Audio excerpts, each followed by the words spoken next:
ಏನು ಎಷ್ಟನೇ ವರ್ಷದ ಹೇಳಪ್ಪ ನನಗಾದ್ರು ಅಂತ. 60ನೇದು ಅಂತ ಹೇಳಿದ್ದಾರೆ, ಸ್ವೀಟ್ 60. ಆದ್ರೆ ಅವ್ರ ಮನಸ್ಸಿನಲ್ಲಿ ಸ್ವೀಟ್ 16, 16. ಅವ್ರು ಯಾವಾಗಲೂ ಕೂಡ ಅದೇ ಲವಲವಿಕೆಯಿಂದ ಇರ್ಲಿ. ಅವ್ರ ಗುರುವನ್ನೇ ಮೀರಿಸಿದಂತ ಶಿಷ್ಯ ಈ ಭಾಗದಲ್ಲಿ ಎಲ್ಲಾದರೂ ಕರ್ನಾಟಕದಲ್ಲಿದ್ರೆ ನಾನು ರಾಜ್ಯದ ಅಧ್ಯಕ್ಷ, ಮುಖ್ಯಮಂತ್ರಿ ಎಲ್ಲ ಆಗಿದ್ದೀನಿ. ಆದರೆ ಆ ಗುರುವನ್ನೇ ಮೀರಿಸಿದಂಥ ಶಿಷ್ಯ ಇವತ್ತು ನೀವು ಹುಟ್ಟುಹಬ್ಬ ಆಚರಣೆ ಮಾಡ್ತಾ ಇರುವಂಥ ನಾರಾಯಣ ಸ್ವಾಮಿ ಅಂತ ನಮ್ಮ ಕರ್ನಾಟಕ ರಾಜ್ಯದಲ್ಲಿ ರಾಜಕಾರಣಿ ಆದಮೇಲೆ PhD ಮಾಡಿದಂಥ ಮನುಷ್ಯ ಅದು ಇದೇ ಮನುಷ್ಯ. ಒಬ್ಬ ರಾಜಕಾರಣಿ ಆ ನೀರಿನ ಬಗ್ಗೆ ಅಧ್ಯಯನ ಮಾಡಿ ಡಾಕ್ಟರೇಟ್ ಪದವಿಯನ್ನು ಪಡ್ಕೊಂಡಿದ್ದಾರೆ ನಾರಾಯಣ ಸ್ವಾಮಿ. ಅದಕ್ಕಾಗಿ ಅರಮನೆ ಮೈದಾನದಲ್ಲಿ ಒಬ್ಬ ಶಿಕ್ಷಕರ ಕ್ಷೇತ್ರದ ನಾಮಪತ್ರ ಸಲ್ಲಿಸಿ ಹೋಗುವಾಗ 6-7 ಸಾವಿರ ಜನವನ್ನ ಹಿಂದೆ ನಿಂತು ಬರ್ತಾರೆ ಅಂತ ಹೇಳಿದ್ರೆ ನಿಜವಾಗಿ ಒಬ್ಬ ಶಕ್ತಿವಂತ ಅಂತ ಹೇಳೋದಕ್ಕೆ ನಾವು ಕೊಡುವಂಥ ಸರ್ಟಿಫಿಕೇಟ್ ಅಲ್ಲ, ಅದು ಸಮಾಜ ಕೊಡುವಂಥ ಸರ್ಟಿಫಿಕೇಟ್. ರಾಜಕೀಯ ರಂಗದಲ್ಲಿ ಕೆಲಸ ಮಾಡ್ತಾ ಇದ್ದಾರೆ, MLC ಆಗಿ ಕೆಲಸ ಮಾಡಿದ್ದಾರೆ. ಗೆಲ್ಲಾರದಂಥ ಕ್ಷೇತ್ರದಲ್ಲಿ ಸತತವಾಗಿ 3 ಬಾರಿ ಗೆದ್ದಿದ್ದಾರೆ. 3 ಬಾರಿ ಗೆದ್ದು 3 ಡಿಗ್ರಿಗಳನ್ನು ಪಡೆದಿದ್ದಾರೆ, ಡಾಕ್ಟರೇಟನ್ನು ಪಡೆದಿದ್ದಾರೆ. ಅಂದರೆ ಅರ್ಹತೆಯೇ ಇದೆ. ಅದೇ ರೀತಿ ಸಮಾಜಕ್ಕೆ ಕೆಲಸ ಮಾಡಬೇಕು ಅನ್ನೋ ಅಭಿಮಾನನೂ ಕೂಡ ಇದೆ. ಆ ದೃಷ್ಟಿಯಿಂದ ಈ ಒಂದು 60 ವರ್ಷಗಳ ಅವರ ಸುದೀರ್ಘ ಜೀವನದಲ್ಲಿ ಇದು ಒಂದು ಮೈಲಿಗಲ್ಲಿ. ಇಲ್ಲಿಂದ ಅವರಿಗೆ ದೇವರು ಒಳ್ಳೇದು ಮಾಡಲಿ. ನಾವು ಕೂಡ ಅವ್ರ ಜೊತೆ ಇದ್ದೀರಿ. ವೈ ಎನ್ ನಾರಾಯಣ ಸ್ವಾಮಿ ಅವರಿಗೆ ಭಗವಂತ ಇನ್ನಷ್ಟು ಶಕ್ತಿಯನ್ನು ಕೊಡಲಿ, ರಾಜಕೀಯ ರಂಗದಲ್ಲಿ ಇನ್ನಷ್ಟು ಎತ್ತರಕ್ಕೆ ಬೆಳೀಲಿ. ನಮ್ಮೆಲ್ಲರ ಸಹಕಾರ ಅವ್ರಿಗೆ ಇರುತ್ತೆ ಅನ್ನೋ ಮಾತನ್ನು ಈ ಸಂದರ್ಭದಲ್ಲಿ ಹೇಳಿ ಮತ್ತೊಮ್ಮೆ ನನ್ನನ್ನು ಕರೆದು ಗೌರವಿಸೋಸ್ಕರ ಧನ್ಯವಾದಗಳು. ಎಲ್ಲರಿಗೂ ಒಳ್ಳೆಯದಾಗಲಿ. ಭಾರತ್ ಮಾತಾ ಕಿ ಜೈ. ಇದ್ರ ಬಗ್ಗೆ ನಮ್ಮ ಸದಾನಂದ ಅವರು ತುಂಬ ಚೆನ್ನಾಗಿ ಹೇಳಿದ್ದಾರೆ. ಯಾಕೆಂದರೆ ಗುರು ಮಿಂಚಿದ ಶಿಷ್ಯ ಅಂತ ಹೇಳ್ಬಿಟ್ಟು ಅವ್ರನ್ನ ಮೀರಿ ಇದ್ದಾರೆ ಅಂತೇಳಿ ಅವರ ಆತ್ಮದಿಂದ ಬಂದಿದ್ದಾರೆ. ಅದಕ್ಕೆ ಮಾತು ಬಂದಿದೆ. ಅದಕ್ಕೆ ನಾನು ಅವ್ರಿಗೆ ಧನ್ಯವಾದವನ್ನು ಅರ್ಪಿಸ್ತೇನೆ. ಇಷ್ಟು ಜನ ಅವರ ಬಂಧುಗಳು ಹೇಳು ಮತ್ತು ಎಲ್ಲ ಬಂಧುಗಳೇ ಅವರಿಗೆ, ಬೇರೆ ಏನು ಇಲ್ಲವೇ ಇಲ್ಲ.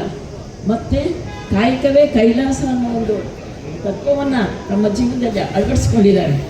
ಎಲ್ಲರೂ ನಮ್ಮವರೇ ಅಂತೇಳಿ ಕಳಬೇಡ, ಕೊಲಬೇಡ, ಉಸಿಯೇ ಮುರಿಯಲು ಬೇಡ, ಮುನೆಯಬೇಡ, ತನ್ನ ಬಣ್ಣಿಸಬೇಡ, ಇದನ್ನು ಹರಿಯಲು ಬೇಡ, ಅಂದೇನಿಗೆ ಅಸಹ್ಯ ಪಡಬೇಡ ಎಂಬ ಬಸವಣ್ಣವರು ಕೂದಲ ಸಂಗಮ ದೇವ ಅಂಥೇಳಿ ಏನಿದೆ ಆ ತತ್ವವನ್ನು ಅವರು ಪರಿಪಾಲನೆ ಮಾಡ್ತಾ ಇದ್ದಾರೆ. ಆ ಪರಿಪಾಲನೆ ಮಾಡಿದ್ದಕ್ಕೆ ಬಸವಣ್ಣವರು ಇನ್ನೊಂದು ವಚನ ಹೇಳ್ತಾ ಇದ್ದಾರೆ, ನೀನೊಲಿದರೆ ಕೊರಡು ಕೊನರುವುದಯ್ಯ, ನೀನೊಲಿದರೆ ಮರಳು ಹಾಯುವುದಯ್ಯ, ನೀನೊಲಿದರೆ ವಿಷ ಅಮೃತವಾಗುವುದಯ್ಯ, ನೀನೊಲಿದರೆ ಸಕಲ ಪದಾರ್ಥಗಳು ಇದರಲ್ಲಿ ಇಕ್ಕುದಯ್ಯ ಅಂಥೇಳಿ ಸಂಗಮ ಅಂತ ಹೇಳಿದ್ದಾರೆ. ಅದು ಒಂದು ಬಂದಿದೆ ಅವರಿಗೆ. ಅವ್ರು ಏನು ಶುದ್ಧ ಸಂಕಲ್ಪ ಮಾಡ್ತಾರೆ ಅದಷ್ಟು ಫಲಕಾರಿಯಾಗಿದೆ ಅವರು. ಅದಕ್ಕೆ ನಾವು ಅವ್ರು ಹೇಳಿದ್ದನ್ನೇ ನಾನು ಮತ್ತೆ ರಿಪೀಟ್ ಮಾಡ್ತಾ ಇದ್ದೀನಿ. ಅದಕ್ಕೆ ಭಗವಂತ ಇಷ್ಟು ಜನ ಎಲ್ಲರೂ ಬಂದವರೇ, ಬಂದು ಭಾಗ್ಯ ಅಂತ ಹೇಳ್ತಾರಲ್ಲ ಹಾಗೆ.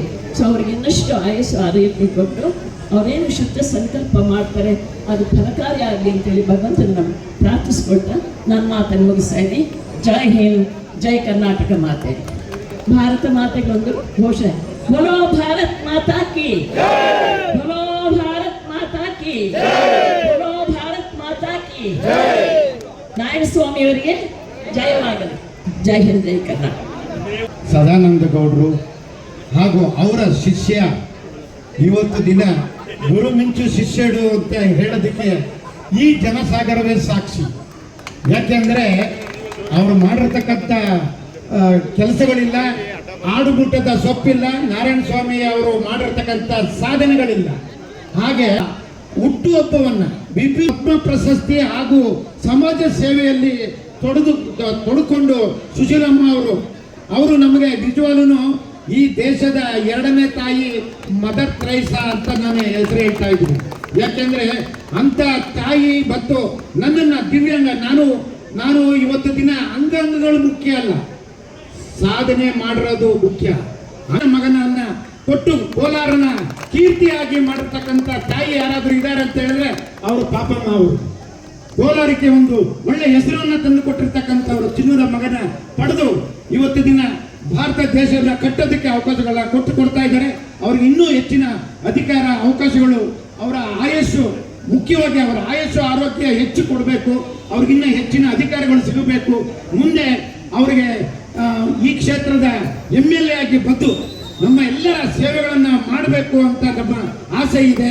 ಆ ಆಸೆಗೆ ಈಡೇರಿಸ್ತೀವಿ ದೇವರು ಅಂತ ಹೇಳಿ ತಾಯಿ ಭಾರತಾಂಬೆಗೆ ಬೇಡ್ಕೊಳ್ತಾ, ತಾಯಿ ಕರ್ನಾಟಕ ತಾಯಿಗೆ ಬೇಡ್ಕೊಳ್ತಾ, ನಿಮ್ಮೆಲ್ಲರಿಗೂ ವಂದಿಸುತ್ತಾ ಈ ನನ್ನ 2 ಮಾತುಗಳನ್ನು ಮುಗಿಸ್ತೇನೆ. ಜೈ ಹಿಂದ್, ಜೈ ಕರ್ನಾಟಕ ಮಾತೆ, ಜೈ ಶ್ರೀರಾಮ್, ಜೈ ಶ್ರೀರಾಮ್, ಬೋಲೋ ಭಾರತ್ ಮಾತಾ ಕಿ.